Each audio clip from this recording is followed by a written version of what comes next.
Hey guys, Nick Kapsalis here with Marc, Calza, Timothy Bell, and Peter Attina, and we're here to discuss RFK's speech that occurred right after Martin Luther King Jr.'s death. All of us had a problem with a certain question, which Marc Calza will discuss right now. So we had a problem with question 33. All the following are effects of the repetition in paragraphs 11 and 12, except that it.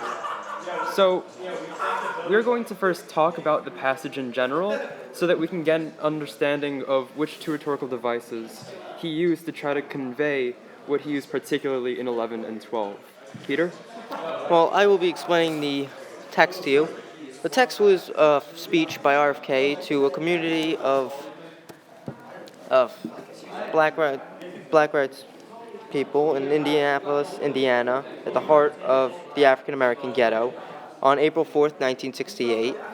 And RFK primarily went there to discuss the issue of Martin Luther King dying, and he wanted to calm down the people of the crowd and prevent them from going uprising.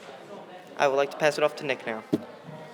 A few of the strategies that he used throughout the speech, one being repetition, and he used this throughout the entire speech, and he tried to connect with the audience by using this.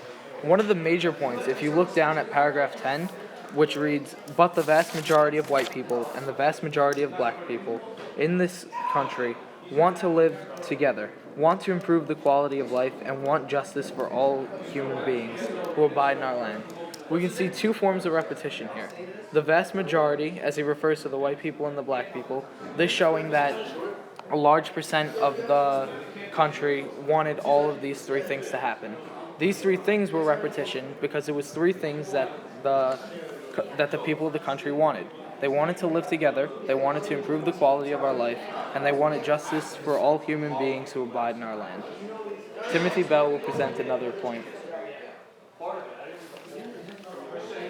Well, what we got else here is, as Nick said, repetition is prevalent, but there's also other strategies he used, such as appeals to pathos. Now, you see, throughout the whole thing, he was trying to beckon our emotion. For example, which paragraph was it? Let's see.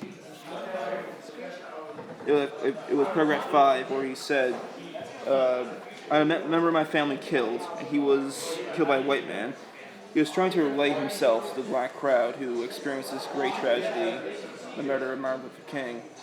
He wanted to show them that murder has no race, and that everyone suffers the same pain, regardless of that.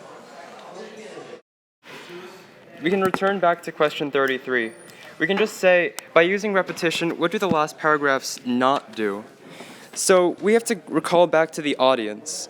We have basically a very emotionally swelled audience, and then we have a very elevated and very conciliatory Robert F. Kennedy speaking to them, trying to lower their emotional state, to try to prevent them from riots or crying for nonstop.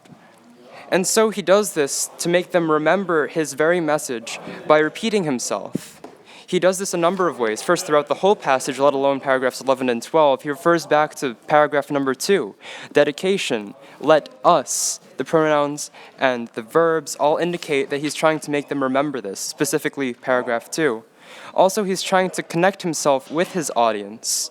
His ability to be humanized by showing that he too was affected by the civil rights actions shows how he too has this ability to suffer, but that he, as King already had done before, and as the people of America should, they should be able to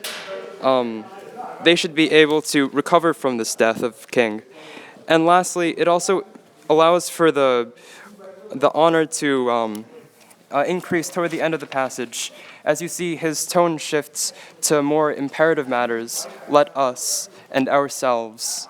And he also alludes to the Greeks, which then helps to reiterate what his message is. So the answer is choice D, reinforces the tribute to Martin Luther King Jr.